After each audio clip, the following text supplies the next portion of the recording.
All right, everybody, welcome to Relationship Matters. It's so good to have you. I really am excited about today's guest, David Price. I'm going to introduce him in a minute. Listen, I started this podcast because I felt like it was important to have real, honest conversations about relationships. Relationships, I don't know if you've noticed, are in crisis in our world. And I think that on every level, family, workplaces, organizations, neighborhoods, there's just a real pressure that has been put on relationships. I think with social media, with all the things that we know are going on in the world, I think that it's created an anxiety and a stress. And so relationships take the biggest hit, and yet nobody wants to talk about them. And so I cover all kinds of different relationships in this conversation, in this podcast. I call this Empowering Conversations because we want you to walk away today with some very practical tools, some easy steps that you can actually act on today to improve your relationships. And so I'm really excited to introduce to you David Price. He is a certified professional life coach for more than 5 years now, and he created and continues to be successful life-changing coaching group that has helped dozens of clients achieve goals they desire but never believed were possible for them. That's huge. Bringing out that hope in people is amazing. His coaching is based on the knowledge and tools that work for him. So this isn't coming from some philosophy. It's coming from his own experience, which is always the best in my opinion. So for most of his life, he was angry. He was down on himself. He was seriously overweight, like 100 pounds overweight. He was mediocre at best, and everything that he did completely miserable with every aspect of life. And then he began to learn the power of personal responsibility and the powering thoughts and words. His life completely transformed. And today he loves life. He teaches others how to do the same. He's been married for nearly 30 years, which is amazing. And he's a proud father of 3 children and a grandfather as well. And he, in addition to his life coaching, he has been a minister for over 30 years and counting, coaching multiple sports over a span of 4 decades, and taught high school for the last 3 years. Wow. That is a resume and a half. Welcome, David. It's great to have you on the show. Mark, thank you so much. The way you introduced me, I'm so excited. I can't wait to see who you have on, man. Who is this guy? This is amazing. But it's all your introduction, man. That was awesome. So thank you. I'm happy to be here, man. I think you're awesome, and I love what you're doing, and I'm just happy to spend some time with you, brother. I think you're amazing. Yeah. I really, I was really excited that we met, and there's lots of bad things on the internet, but one of the great things on the internet is I've connected with so many amazing people. And when you and I met and then we talked, we had a Zoom chat together, and man, we are just like a lot alike. We have a lot of the same passions, a lot of the same heart for people. And so there was just an instant connection there. So I was really excited to have you on and just, and talk about such an important subject. So first of all, fill us in a little bit more on this idea, of what you started this life coaching. How did this come about for you, and what it is specifically you're doing? Well, yeah. So my father died when I was 7, and he was 44. I was very young. Mm-hmm. And I was an only child, left my mother and myself. And losing my father just completely just took the legs out from under me, man. I mean, it was just devastating. And what I allowed was for that loss to be an excuse for never doing much with my life, never trying real hard, things going wrong, just being unhappy and miserable, man, because I just thought, well, I've lost my dad. I don't have anybody to teach me and lead me. What chance do I have? Why bother? And so I didn't much bother. I tried to get by with as little effort and as possible, and I was just miserable, man. And so eventually I got to my lowest point. I was completely desperate, total despair, and I reached out to a friend. That friend got me some resources and led to other resources, and I started this personal growth journey, and it just completely changed my life, man. I mean, everything about my life is better, bigger, more abundant, more joyful. And I was just excited about it, and I wanted to talk about it all the time. And so my family got tired of hearing about it, and so I thought, well, I need to tell other people. So why not make a business out of it, right? So I got certified as a professional life coach, started the business, and have been so happy to interact with people and help them experience some of the same transformation that I had. Right. So help my listeners just understand a little bit of the. I love the personal taking back your life. That's one of your big statements. It's like take back your life, and how you did that was through personal responsibility. What did that look like? Give us Well, that it kind of began. formula for taking. Yeah, Yeah. yeah, absolutely. Yeah, it began with um, not blaming my father's death for my life anymore. It started with that. I mean, I was Mm, blaming him for not taking care of himself. He was, he wasn't the healthiest in the world because of some lifestyle choices. And so he didn't take care of himself, and he died young and left me and my mother. So I blamed him. I used it as an excuse, and it just started with, and I didn't even know I could do this, Mark, until I began reading The University of Success by Og Mandino. Completely changed my life by chapter 2. And then other books that I was reading and courses I was taking, etc. And I realized that I did not have to be a victim. So I was living in this victim mindset. I was living in this space of I can't help it. right. My life has conspired against me, and there's nothing I can do about it. And Right. I'm just a victim. And so it began by realizing that I did not have to allow the things that happened to me to determine what my life was going to be like. I could respond to those things. I could view them differently, what we call reframing. I could look at them differently. I could Yeah. use them instead of as a weight, I could use them as a step to get up higher. And, one thing I learned, Mark, that blew me away was that 1/4 of United States presidents grew up without a father. So 1/4 of the men Mm, who achieved the most powerful position in the entire world grew up without a dad.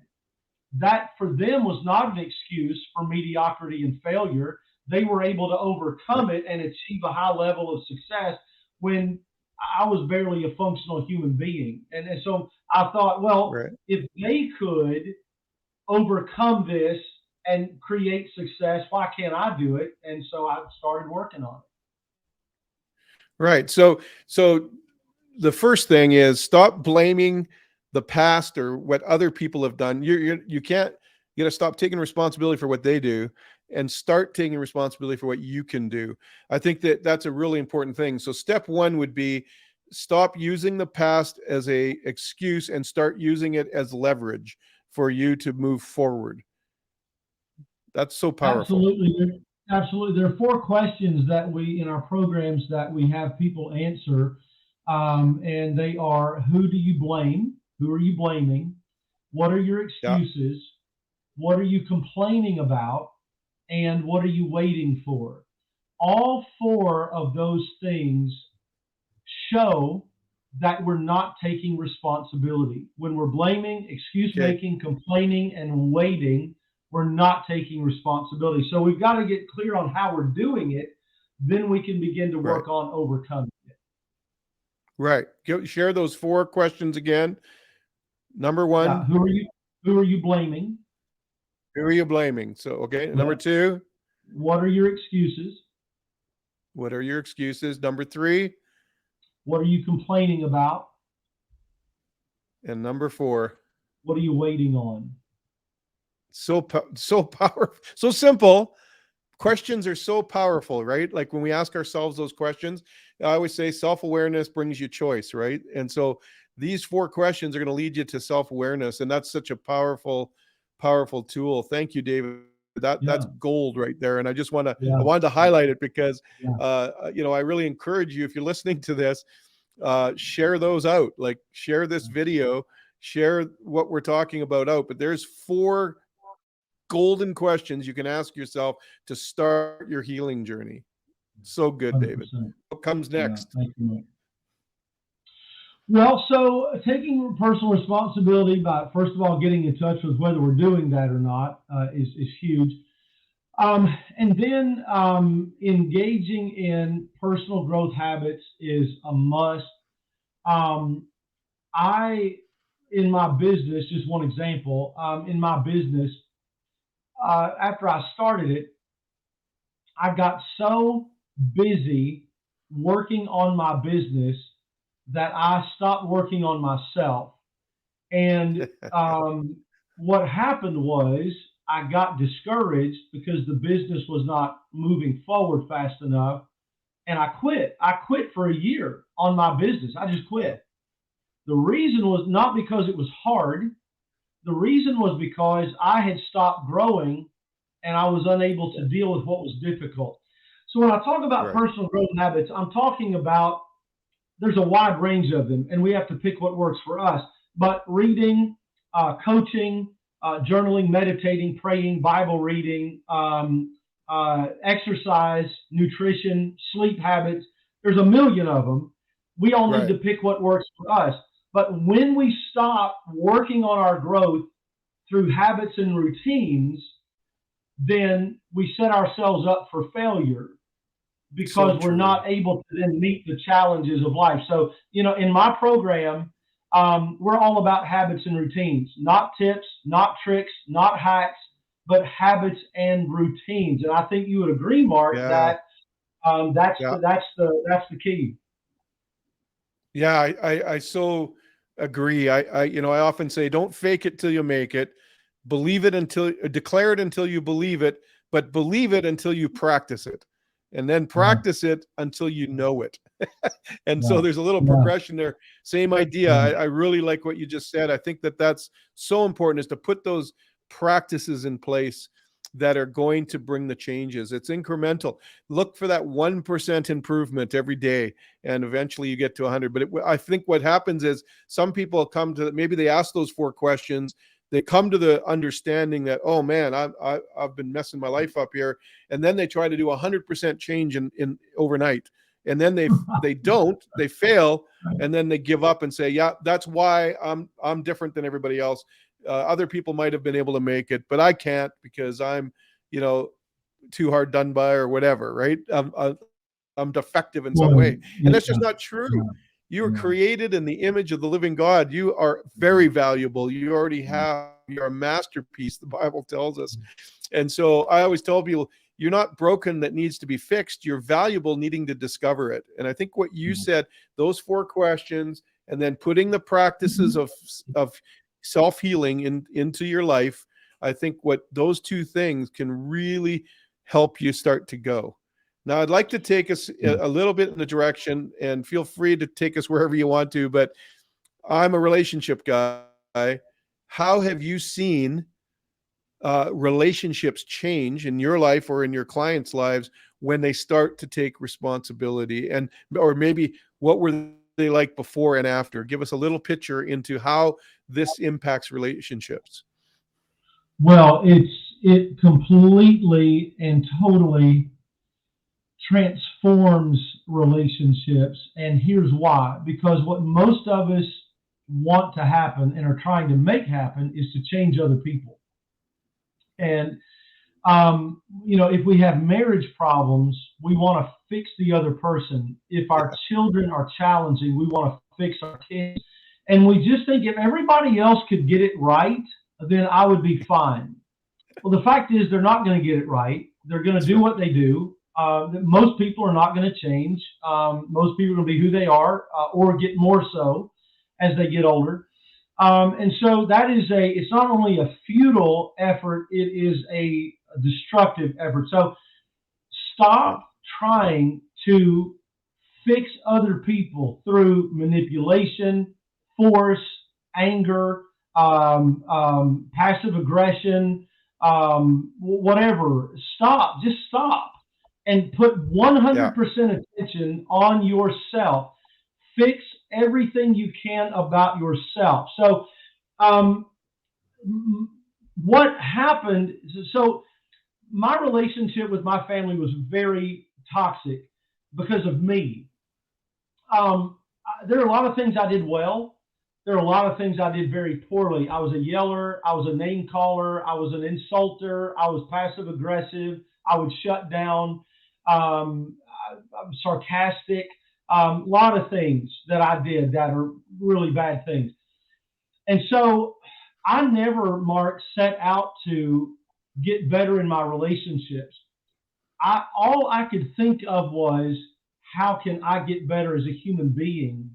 Right. But as I did that, my relationships automatically got better Totally. because I was growing, I was becoming more patient, more understanding, calmer, less Yeah. angry, less frustrated, less stressed.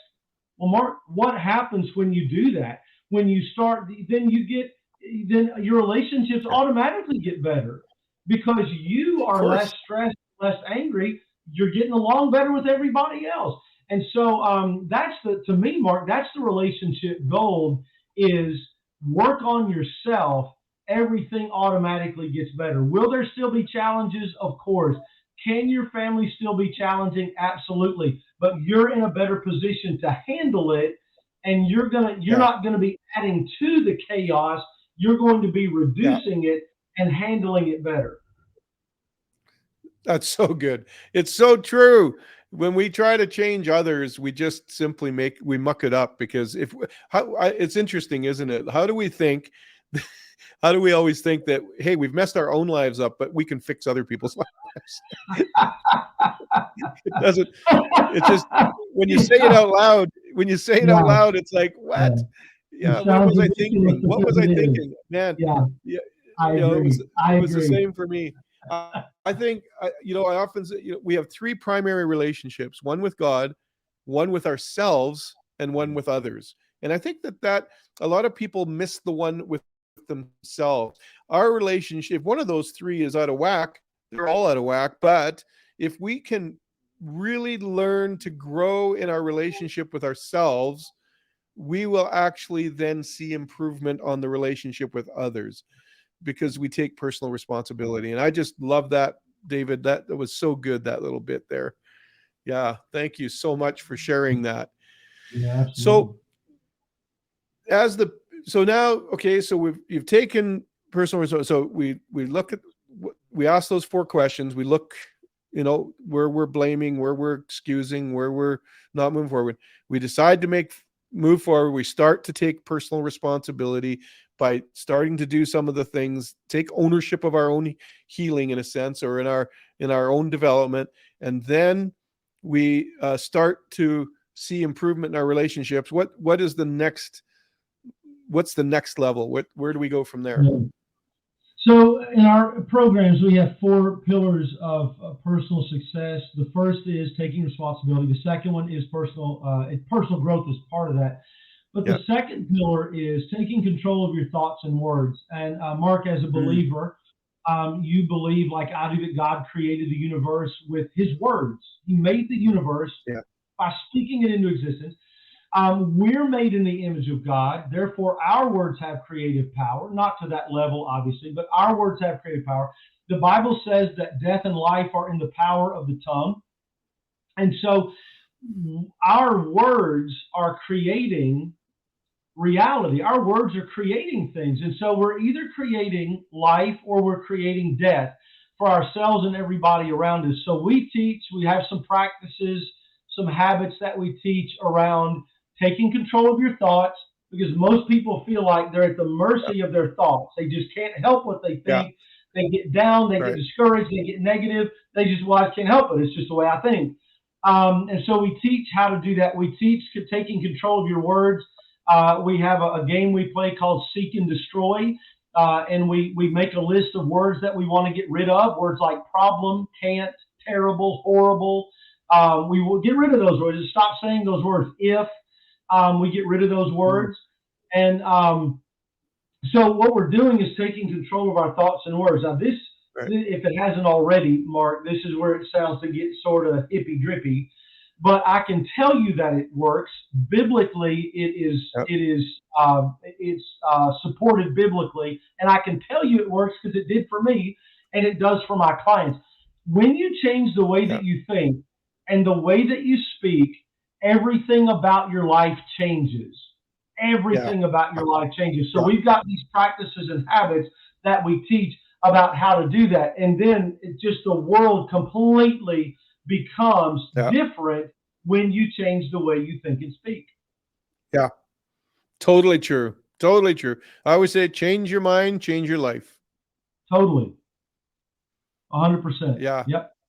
That's so good. So make a list of the words you don't want to use anymore, or even like I always get people using I am statements. So, Jesus said, I am the I am. And so when I say an I am, I'm coming into agreement with what he says about me. I am lovable. I am, Absolutely. joyful. And so in a Yes. very real way, you're creating that belief in your head. It's called Absolutely. neuroplasticity in the brain. And Yes. what you're doing by Yes. doing that exercise that you just taught us, it's basically you're renewing your mind. You're renewing those neural pathways in your brain. And this is, listen, folks, this is not junk science. This actually works. Yeah. Yeah. You're talking to two guys that it worked for. and if you knew us before, you would never guess it's us. Even our countenance and our face is a completely different now than when I was in that anger life, in that addiction life, in that state of mind that I believe those negative things. By bringing that, changing the mind, renewing the mind, you actually change your life. And I just think that's so powerful. So that was pillar 2, you said. That's correct. What's pillar 3? Pillar 3 is designing and creating the life that you want to live. So, Mark, if I want to come see you, come to your house, I could jump in my car and just drive around Canada until I happen to find you, or I could have you send me your address and I could drive right to you. By Right. far the better option is knowing where I'm going so that I can get there more quickly and easily. Great But the illustration. unfortunate thing is that most people with their life are just driving around aimlessly. They don't have a direction that they're going. They don't have a life that they're trying to create. And so they're just aimless. That was me totally for decades. And so what we have people do is to sit down with a pen and a piece of paper to first of all identify their top 3 core values. Mine are faith, family, and growth. And so identifying your values is crucial because it helps you to align your behaviors with what you really believe in.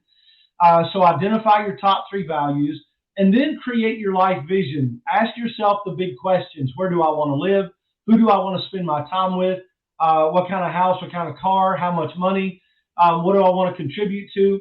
What ministries do I want to be involved in? What do I want to do for a living, et cetera, et cetera, et cetera.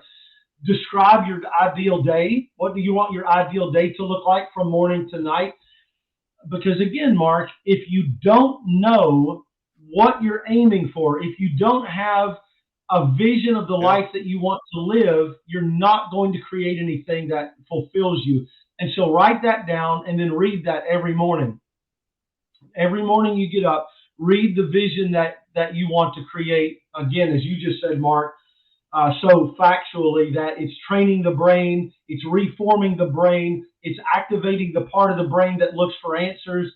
And so read that vision every day. And then another tool that you can use for that has worked powerfully for me is what we call a vision board. Yeah.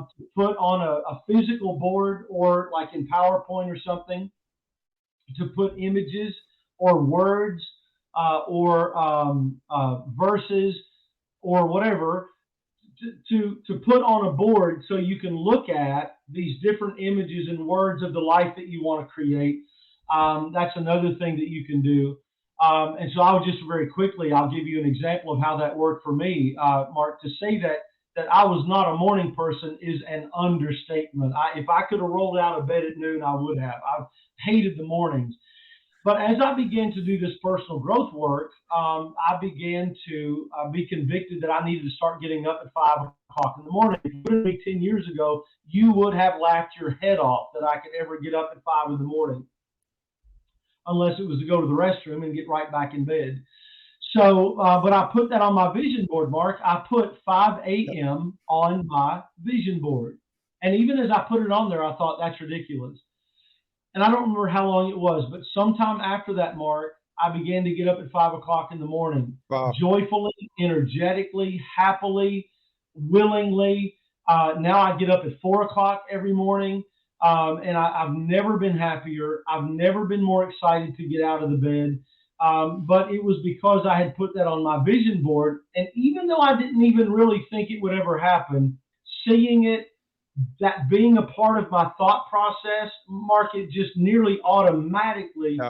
happened on its Yeah. own. I'm telling you, these Yeah. things work if we will use Yeah. them. They totally do, because God created us visual, right? So he gave Yes, us vision. And I think yes, it's so important for us to realize that a lot of times people hear me speak or whatever and talk about these same concepts as you're talking about, and they think, well, how is that Christian? Like, or is that New Age? And I think, yes, no, you got to yes, understand, this all comes from God. It's His yes, design. It's how He's yes. designed us, and it's renewing our minds, having a vision board, and having these things. In fact, the Bible even says, write your vision out, write it in bold letters so that Right, anybody that passes by can see it. And so right. it's actually very tangible. Yeah, These are such tangible tips you're giving us, and I yeah. so And appreciate it. thank Yeah, you. so And good. if I can, Mark, and I'm Yeah, so happy, if I can take just a minute, I'm so happy that you said that, please do. because that's a really big deal to me, that people understand that. I was being interviewed on a podcast a couple hours ago, and they asked me if my coaching is faith based. I never really know what people mean by that exactly, but it's really important, Mark, for me, for people to know. When I first got into coaching, one of the things that I was excited to do was bring an explicit Christian perspective to my coaching, instead of what I call generic spirituality, asking the Right. universe and God or whatever you Yeah, call him or whatever. That's not where I am, Mark. I talk about God. I talk about Jesus. I talk about the Bible and church. Really yeah, important to me, Mark, that people who hear me listen. I'm as conservative a Christian as you'll find anywhere. I'm biblical, conservative biblical Christianity is very important to me.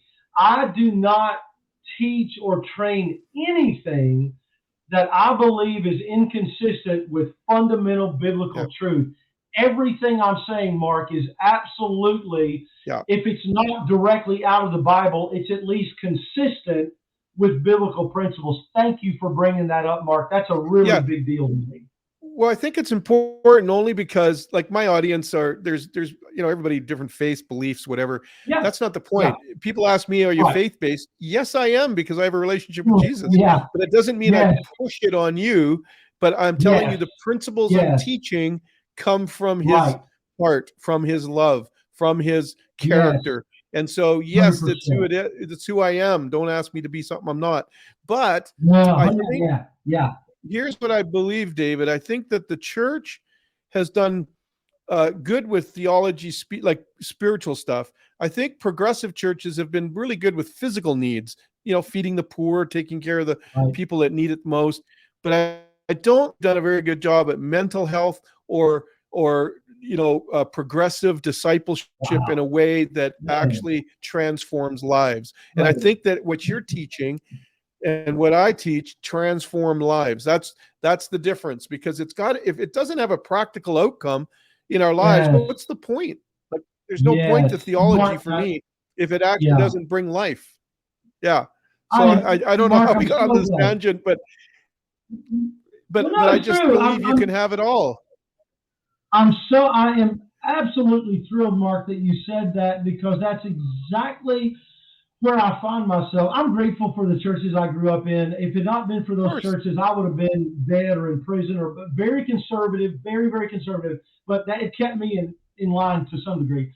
But I think you're right. I think the one thing that we haven't done well is connecting theology, God, the image of God, the Holy Spirit, those powerful spiritual principles, connecting that in a real practical way where people can actually experience life change. And so, Mark, you and I are just Right. right on the same page with that. Thank you for bringing that up. Yeah. Yeah, it's awesome. Okay, pillar 3 is done. Pillar 4. Excuse pillar me. four is Pillar goal four. setting. Pillar four is the natural next step to pillar three, vision creation. Now we got to set goals, and so we're going to. And there's a process I take Yeah. people through to figure out. But initially, I tell people just set one goal. You cannot shoot at 50 goals at the same time. So let's just pick one. Typically, what we want to pick is the biggest needle moving goal. So the one thing that you could accomplish that would most impact everything else. For one person, it might be health. For another person, it might be money. For another person, it might be spiritual. But you're going to pick one goal. We teach people how to correctly structure and express and write the goal, and then take immediate action. We're going to get started right now working on that goal, and we support them. So what I teach people is what we give you in our programs is the knowledge, the tools, and support. Right? That's what people need. Some people don't know what to do. Some people don't know how to do it. And some people don't have anybody to encourage them and lift them up. In our programs, Mark, and I know what you do is exactly the same thing. You're telling people what they need to know, giving them the tools to do it, giving them the support. Brother, I'm telling you, if we can get Mark, if we can get people into our world and into our programs who are willing, all you have to do is be ready. We will give you the knowledge, tools, and support, and we will put you on a rocket and fire you, brother, into space, man. We're ready. That's awesome. I love it. I love it. And it's so simple. So let's just recap for a minute. Pillar number one is? Pillar number one is taking responsibility.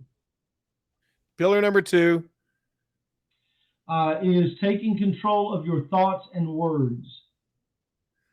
Pillar number three, designing your ideal life. And pillar four, setting goals. Can it get any simpler? I always say simple, not easy. Yeah, I always say simple, not easy, but come on, that's pretty simple. This is a great place to plunk just how people can get a hold of you. Listen, if you want to take your control of your life back, here's how you do it. You go to takebackyl, which is yourlife.com. So takebackyl.com, and that's reach out to David. That's how you can get a hold of him. If you want to engage in his coaching practice, engage in this system, I know that it's life transformative. So make sure that you reach out to him. We'll do that again towards the end of our time, but that's how you can get a hold of him, and make sure that you do. And in the show notes, I'll have that link, and I'll also have his book link so you can see him on there. I started following him on Facebook, and he's got great videos and encouragements and whatnot, and challenges. And so I really encourage you to connect with David in that level. So David, let's bring this in. I'd like to hear a little bit. How did your family, your kids, your wife, how did they respond when this change started happening? When you started doing and applying these 4 pillars, what was their reaction? It was interesting, Mark. I'll tell you, this is one of my favorite things to talk about. There's so many fun things to talk about here. So, as I said, I was a yeller, an insulter, sarcastic, all that stuff. So, did a lot of things well. I wasn't physically abusive. A lot of things I didn't do well, but a lot of things I did well. A lot of things I didn't. But anyway, so they were used to the short-tempered, angry dad. Something goes wrong, dad blows up, the whole thing. So, when I started to do this, they noticed that I was working on it. They saw me reading and all that stuff. So they saw it. There was a little bit of making fun of it. My youngest son was talking about dad's reading his success books again and all that stuff. And I tried to coach them. I tried to fix them with all the stuff that I was taught, learning, and because they weren't buying it. It's just dad and whatever. So there was a lot of fun with it. My oldest son said that one day, he said, "Dad, I'm going to become a life coach." He said, "I'm going to learn a bunch of cliches and go make $1 million." And I said, "Oh, well, so that's all there is to life coaching is cliches," because they were hearing all this stuff all the time. But Mark, one time I was on the way. I was going to preach for a week in another state, which is 13 hours from where I am here in the U.S. And we got too far away from our home to turn back. And I realized that I had forgotten all my dress clothes, which is a big deal in the churches that I'm in because we dress up for church, right? So Okay. I've forgotten all my dress clothes. And so I realized it, and my kids froze. And they said they thought, what's that? Dad's going to blow up. He forgot his dress because Dad's about to lose it. And I laughed. And I said, well, now I get to buy all new clothes. I'm excited. This is going to be fun. And they said we were shocked because normally Dad would have blown up and lost it. Yeah. But he laughed and he took it in stride and he found a blessing in it. And there have been a lot of things like that, Mark, over the years that they have commented on that. And I'll tell you, I get chills just thinking about it, Mark, because I'm so happy that they see this Yeah. dad, this Yeah. husband. It just makes me so happy. So yeah, they have definitely seen. They give me a hard time about it. You know, Dad, the Yeah. certified professional life coach, blah blah blah. But they are much happier, and everything is better because of Yeah. this change that's happened. Yeah. Yeah, I think that is so important. I know my kids too. They say they only remember the good dad, not the bad one, and I'm always grateful for that. But I think the razzing, I get razzing too, and I think the razzing Yeah, is a term of endearment. It's because they do it trust is. you. That they I imagine love it. imagine the old dad. They wouldn't be able to Right, tease like that right, because you would have right, freaked out at them, right? And so right. I love it when our kids. I always tell the story. Our kids, Sandy and I were, I don't know why, but you know, it was about 10, maybe about 15 years ago. We just had some tension, unspoken tension. I don't even know what it was about now, but my daughter was still living at home, my youngest, and she called her siblings who were now married and said, man, things are tense around the house. I don't even want to be here. Can I come and stay with you? And whatever. And Mm. 11 o'clock at night, we get a rap on the door, and here my other two kids are there, and the three of them sit us down in the living room at 11 o'clock at night. We're having a family Wow, meeting. And wow. we grew up in a loving home. We grew up in a caring home, and there's tension in this home. You don't have to tell us what it's about. You just need to fix it because Jenna doesn't deserve that. And Mm. they stood up for her. And I just, the first Yes. thing that came into my mind was not defensiveness. The first thing that Mm. came in is I just love that these kids trust. There's enough trust in our Yes, family that they can do this. They yes, can do an intervention. yes. And What a so we were beautiful able to, story. my wife Yes. and I laughed, and then we talked it through, and we let them know Mm. and assured them everything was back to normal. What a beautiful story, Mark. I mean, that just speaks so well to the culture that you created, the children that, I mean, what a beautiful story, Mark. I love that. Yeah, but the culture was created as a result of me taking responsibility Yes, for who I was and yes, to learn who I really was, that I was a yes, masterpiece created by God to love and to be yes. loved. And so I told the story because it supports everything you've said today. It's like that's exactly what happens. The whole culture in your home changes. The whole culture in your church, your workplace will all change because you changed, not because you changed others, but because you changed and did that. And I think that that's the big takeaway from today. Folks, get a hold of David, get him to help you through, but even go back and listen to this and write 4 pillars down, write those 4 questions down, and start. You can do the work on your own. You don't have to. I think it's important to have a coach. I have a coach. I'm sure David has a Me coach. too. We still, I we're do. the Yeah, best coaches have coaches, by the way. yeah. And I think that I'm not saying don't have a coach. I think it's important to have a coach. And David and I are both willing. You can reach out to either one of us, but make sure you could start the thing today. This is a very practical step you can take today. Ask yourself those questions. Who am I blaming? Why am I blaming others? Why am I not taking responsibility for myself? And so that, I think you start there, and then you can really start. So if you're in a crisis, if you feel like your life's out of control, you feel like your relationships are out of control, that your marriage is coming apart, start with David's plan. That is the plan of the century. Just start taking responsibility. Take control of your life back.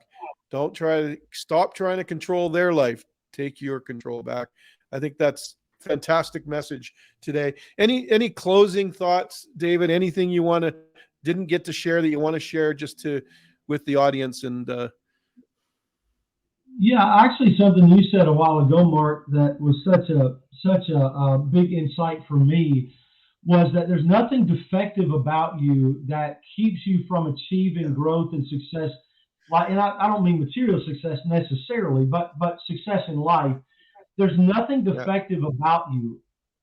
You're not missing something that other people have. And this is where I was stuck for a long time. I thought that I missed out on something, that other people could succeed because they had something I didn't have. Not true. We all have what we need to be willing to get help, reach out and get it, and then to grow. So please don't feel like you're helpless. Don't give up. You have what you need. Just go start trying to make it work. Yeah, so good. Again, to get a hold of David, it's takebackyl.com, and that'll get you to his website, and that'll get you to everything else he offers and whatnot. And I really encourage you to follow through. And David, this was just so rich. It was so practical. That's what I love about it. It's very practical, or as I say, simple, not always easy, but it is that simple. And yeah, it was hard to do while you're going through it. But boy, you look on hindsight and say, man, I couldn't imagine my life if I hadn't done that. And so just really want to commend you and thank you for being on Relationship Matters and Empowering. And that was really, truly an empowering conversation. I want to encourage you, audience, listen, the best thing you can do to thank David for his time today is to actually enact on this. Start doing this. Start taking responsibility. Take your life back by taking responsibility. If you reach out to him for help, reach out to me, whatever, but reach out to somebody to start taking it back. And I want to encourage you leaders out there. Listen, this is a great formula for you too. You do not have to control everybody under you. Start to under and lift people up by taking responsibility for yourself, and stop taking responsibility for everyone else. And I think you're going to see huge changes in your organization, in your family, in your neighborhood. And thank you, David. I appreciate you being on here. And everyone else, we will see you next time on Relationship Matters. And please watch for the next episode. Subscribe to the YouTube channel or to Spotify or to Apple, whatever you're listening to this podcast. Please subscribe. It helps me. It helps get our numbers up, and that really keeps this message getting out there. Imagine how many people, think about it for a minute. Just think about your circle right now. Who needs to hear this message? And send this video to them. Share it out, because let me tell you, maybe you'll see some changes and transformations right before your very eyes because you sent a video. How simple is that? So I really want to encourage you to really take to heart what David's saying and thank him by sending this and sharing it with others. Thanks, David.